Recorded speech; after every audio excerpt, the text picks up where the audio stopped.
کریم آقا فرماتے ہیں کہ جب رمضان المبارک کا مقدس مہینہ آتا ہے تو اس کے آتے ہی زمین کے اوپر بسنے والے جتنے لوگ بھی ہوتے ہیں کلمہ طیبہ جنہوں نے پڑھا ہوتا ہے لا الہ الا اللہ محمد رسول اللہ، ان کی بخشش کر دی جاتی ہے، ان کو اللہ پاک معاف کر دیتا ہے۔ تو اب لفظ رمضان کا لغوی معنی ہے خریف کی پہلی بارش۔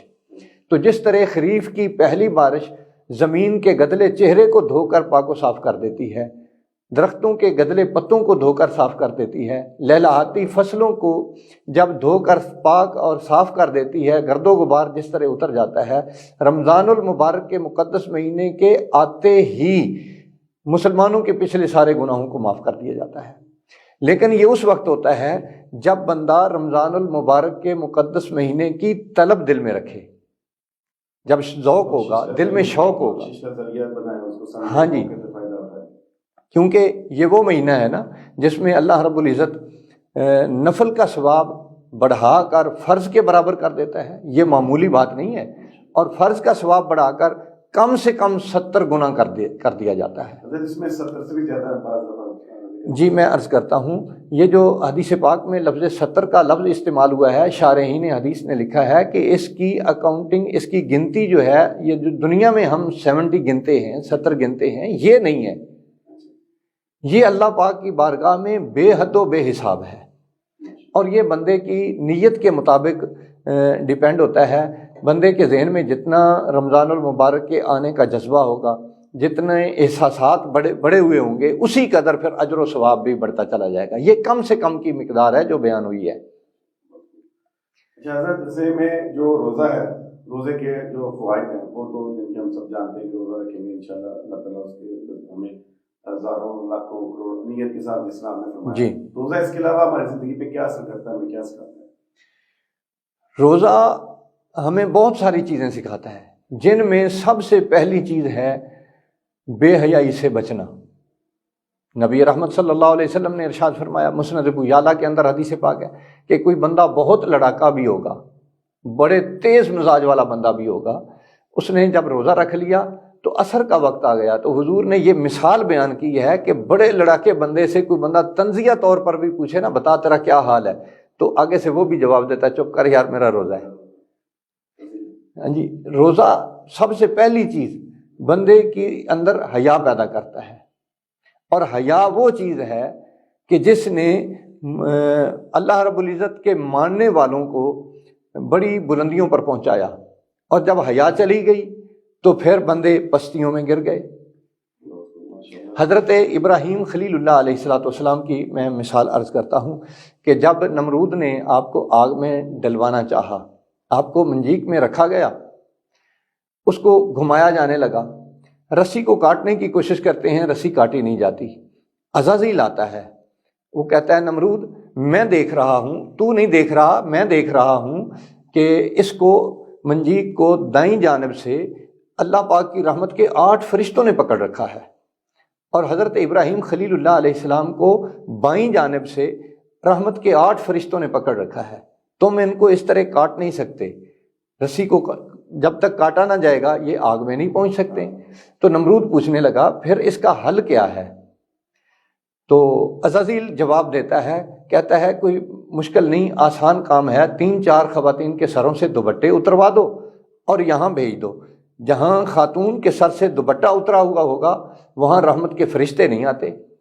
تو نمرود نے ایسا ہی کیا، وہ 4 خواتین کے سروں سے دوپٹے اتروا کر وہاں بھیجا گیا، رحمت کے فرشتے چلے گئے، جو ہی رحمت کے فرشتے گئے تو رسی کٹ گئی۔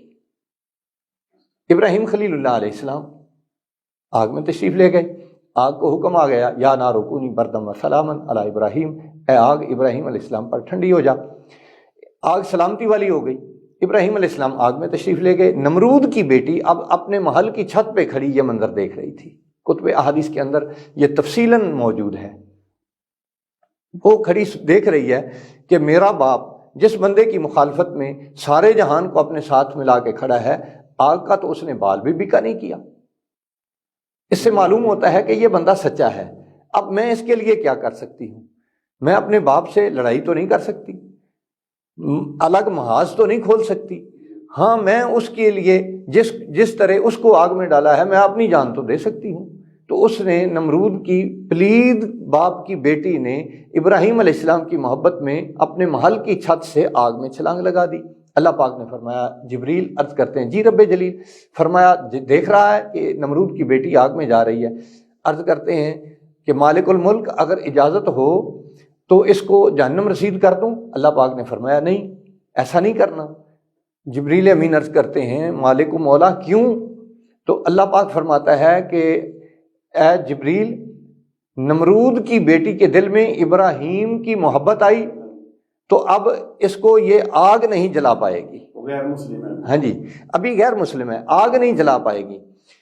نمرود کی پلید باپ کی بیٹی کے دل میں اللہ کے جلیل القدر نبی ابراہیم علیہ السلام کی محبت آئی تو اس کو نمرود کی جلائی ہوئی آگ جلا نہ سکی، وہ بھی آگ میں پرامن ٹھہری رہی.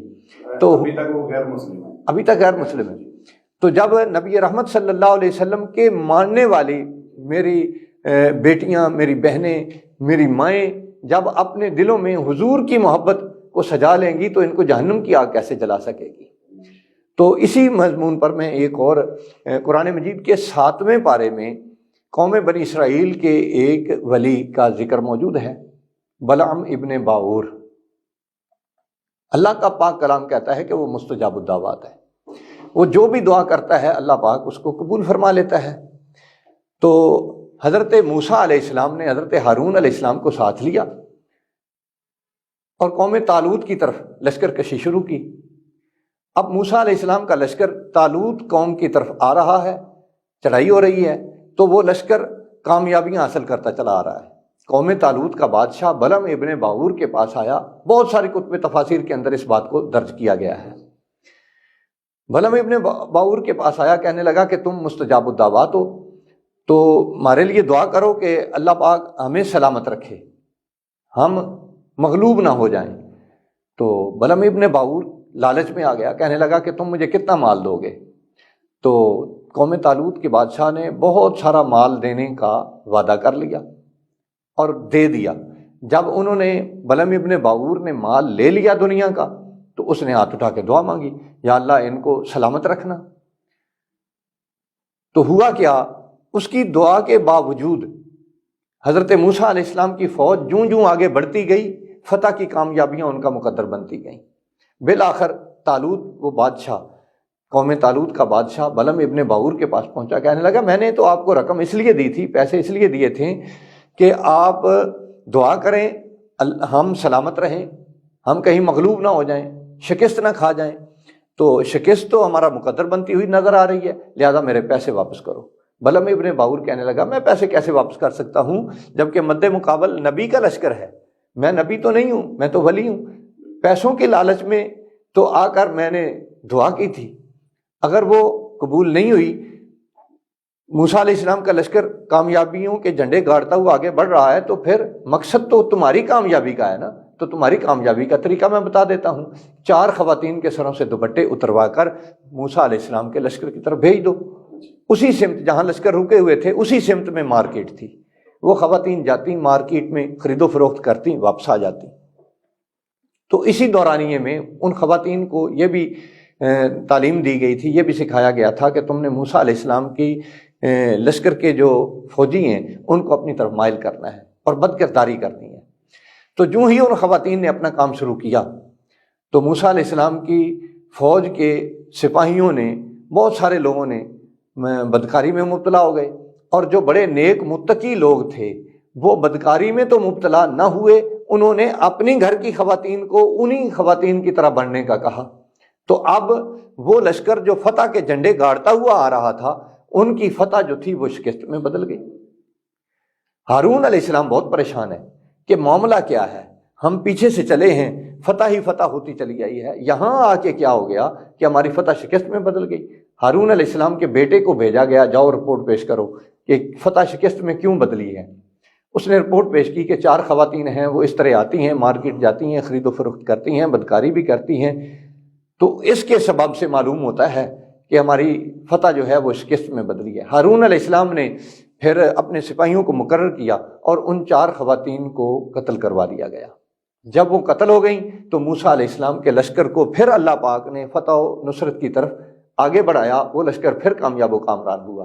تو یہ ساری حدیث پاک اور قرآن مجید کی 4 آیات کی تفسیر سنانے کا مقصد اور مطلب یہ تھا کہ روزہ سب سے پہلے ہمیں جو درس دیتا ہے وہ ہے آنکھوں میں حیا کا پیدا کرنا۔ جب امت مسلمہ کی آنکھوں میں حیا پیدا ہوگی، روزے کا یہ پہلا مقصد پورا ہوگا، تو دنیا کے اندر اس وقت مسلمانوں کو جو ذلت کا سامنا ہے، یہ ذلت جو ہے یہ کامیابیوں میں بدل جائے گی۔ ہم اگر اپنی آنکھوں میں حیا پیدا کریں گے تو اللہ پاک سورہ نور کے اندر جب یہاں پہ ایک بریک کا وقت، جی تو ناظرین، مفتی صاحب بہت دلیل کے ساتھ تفصیل کے ساتھ روزے کے حوالے سے بات چیت کر رہے تھے۔ یہاں پہ وقت ہو جاتا ہے بریک کا، ملتے ہیں بریک کے بعد۔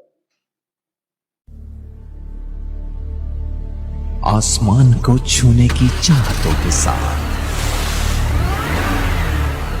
خواہشوں کو چھت دے کر یہ ڈالتے ہیں نئی ترقی کی، اور یہ ہے Tahir estates, steel monuments manufacturers, project marketing, town developer and builder.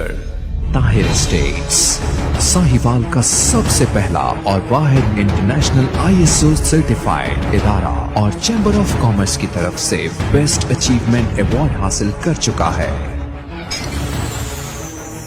جنہوں نے ساہیوال میں ریزیڈینشل اور کمرشل پراپرٹی میں مارکیٹنگ کو دی ایک نئی پہچان۔ ساہیوال میں کامیاب projects, Jeevan city, safari city Okara, Al-Razzaq villas, Eden garden, Gulshan Zainab, Farid avenue, Alhamra block, Sahiwal Estate, a new project in Arifala Defence City Housing Scheme.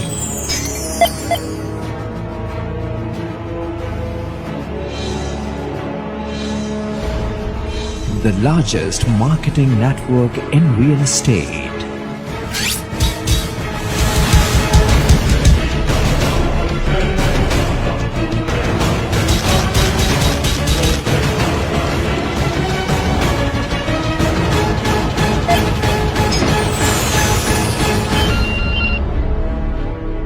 Tahir Estates, Commercial Plaza number 1, Jeevan City Phase 1, Main Mudhali Road, Sahiwal.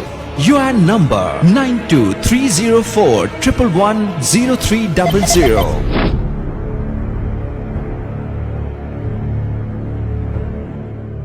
Welcome back ناظرین، مفتی صاحب بہت تفصیل کے ساتھ بات کر رہے تھے موضوع پر۔ ہم اسی موضوع سے دوبارہ شروع کریں گے، اور بات ہو رہی تھی ہمارا کہ روزے میں ہمیں کس طرح بچا جا سکتا ہے اور روزہ ہمیں کیا سکھاتا ہے۔ مفتی صاحب اپنی بات کو کنٹینیو کیجیے۔ روزے کو عربی زبان میں صوم کہتے ہیں، جیسا کہ قرآن مجید کی آیات بھی میں نے شروع میں پڑھی تھی، کتب علیکم الصیام کما کتب علی الذین من قبلکم لعلکم تتقون۔ صیام یہ جمع کا لفظ ہے، اس کا واحد ہے صوم۔ اب لفظ صوم کا مفہوم دیکھنے کے لیے ہمیں پھر المنجد اٹھانی پڑے گی۔ عربی اردو لغت کی معروف کتاب المنجد کو جب ہم دیکھیں گے تو لفظ صوم کا معنی ہے منہ زور گھوڑے کو لگامیں ڈال کر کھینچنا۔ لفظ صوم کا لغوی معنی ہے منہ زور گھوڑے کو لگامیں ڈال کر کھینچنا، طاقت کا استعمال کرنا، گھوڑے کو روکنا۔ تو اب روزے کو صوم کیوں کہتے ہیں؟ نبی رحمت صلی اللہ علیہ وآلہ وسلم نے ارشاد فرمایا کہ روزہ ایک ایسی عبادت ہے جس کی حفاظت کے لیے بندے کو ایک نہیں کئی گھوڑے جو ہے ان کو روکنا پڑتا ہے، کھینچنا پڑتا ہے۔ سب سے پہلا گھوڑا جو ہے وہ بندے کی آنکھ ہے۔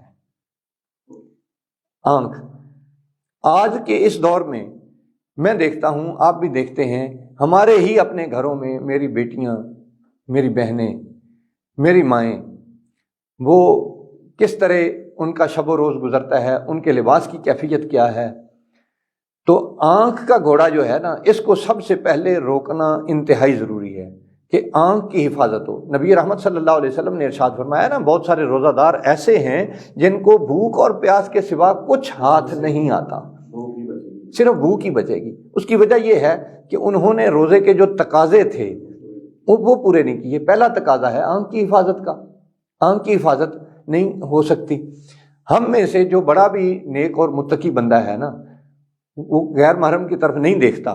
وہ بھی اپنے گھر میں بیٹھ کر، اپنے کمرے میں بیٹھ کر جب انڈرائڈ موبائل پکڑ کے فیس بک ہی آن کرتا ہے تو پھر فیس بک میں کیا کیا دکھائی دیتا ہے یہ میں وضاحت نہیں کر سکتا. اس میں نہ چاہتے ہوئے بھی کچھ چیزیں ہاں جی، نہ چاہتے ہوئے بھی میں یہی عرض کر رہا ہوں نا کہ جو بڑا متقی بندہ ہے، جو بڑا پرہیزگار ہے، باہر نکلتے ہوئے جو اپنی آنکھ کی بڑی حفاظت کرتا ہے، اپنے کمرے میں بیٹھ کر جب وہ فیس بک آن کرے گا تو نہ چاہتے ہوئے بھی کتنی غیر محرم خواتین پر اس کی نظر پڑے گی. یہ پوچھ رہا تھا کہ اس میں نہ چاہتے ہوئے بھی جب نظر پڑتی ہے تو اس میں دین اسلام کیا ہے؟ اس میں پہلی نظر تو معاف ہے نا. دین اسلام کا حکم یہ ہے کہ پہلی نظر معاف ہے، لیکن پہلی نظر کا یہ مطلب ہرگز نہیں ہوتا کہ آپ اس کو توجہ سے دیکھتے رہیں.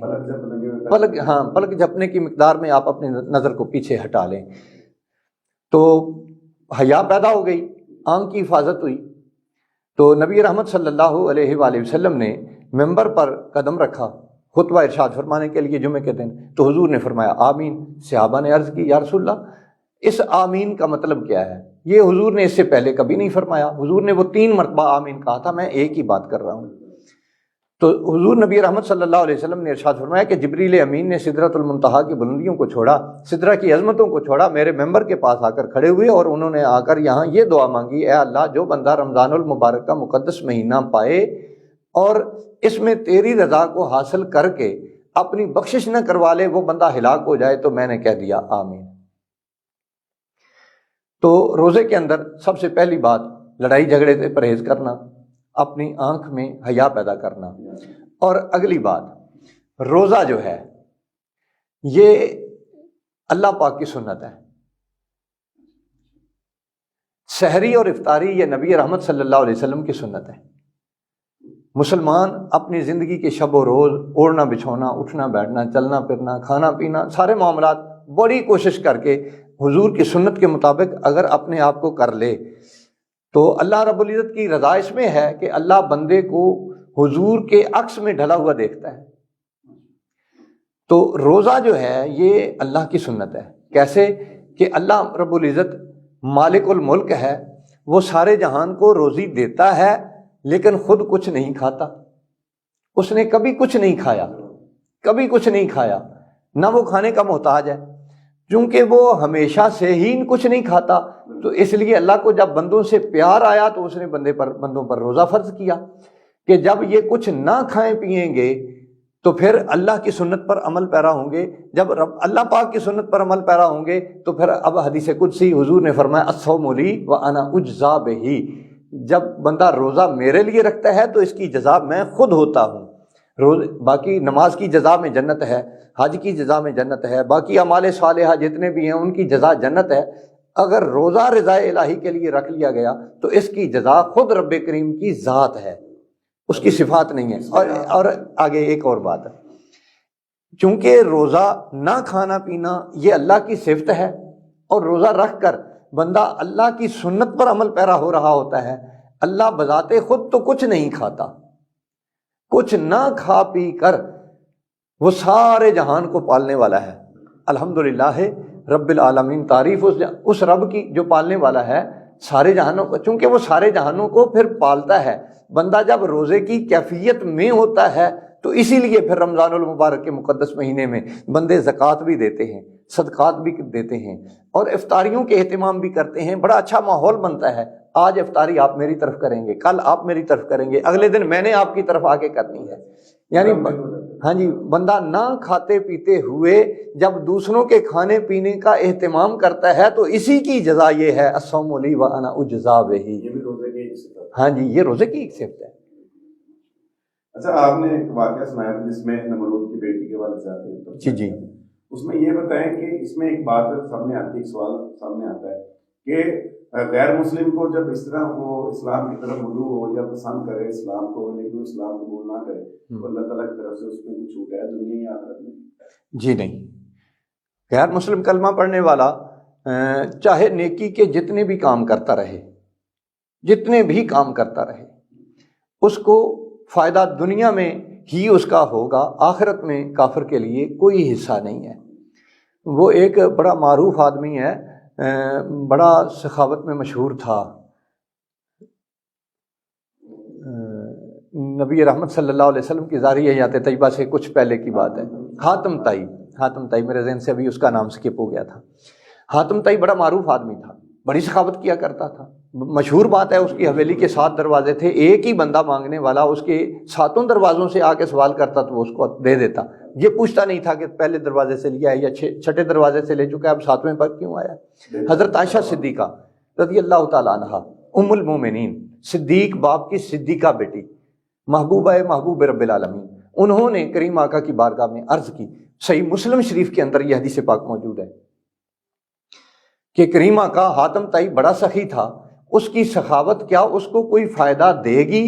تو نبی رحمت صلی اللہ علیہ وسلم نے ارشاد فرمایا کہ نہیں، اس نے اپنی زندگی میں ایک مرتبہ بھی یہ نہیں کہا تھا کہ اے مالک الملک میرے حال پر رحم فرما، اس نے اللہ کی بارگاہ میں سوال ہی نہیں کیا تھا۔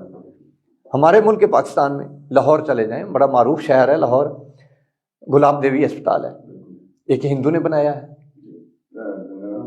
گنگا رام اسپتال ہے، ہندو کے نام پر ہے، روزانہ ہزاروں مریضوں کا وہاں علاج ہوتا ہے۔ کیا کسی مریض کو علاج کے لیے سہولت میسر کرنا یہ نیکی نہیں ہے؟ انہوں نے نیکیاں کی ہیں، لیکن آپ کسی بھی مسلک کے کسی اہل علم سے یہ سوال کریں کیا ان کا فائدہ ہوگا، تو جواب منفی میں ہوگا، نہیں، ان کا آخرت میں کوئی حصہ نہیں۔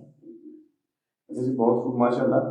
جی تو ناظرین، مفتی صاحب نے آج بہت ہی خوبصورت انداز میں دلائل کے ساتھ دین کی روشنی میں سوالوں کے جواب دیے، اور دیگر جو موضوعات ہیں جو آپ کو انشاءاللہ امید کرتے ہیں کہ ہمارے پروگرام کی سب سے فائدہ ہوگا۔ آج کے لیے اتنا ہی کافی ہے، انشاءاللہ کل ملاقات ہوگی نئے موضوع کے ساتھ، نئے مہمان کے ساتھ۔ بہت شکریہ، السلام علیکم ورحمۃ اللہ وبرکاتہ۔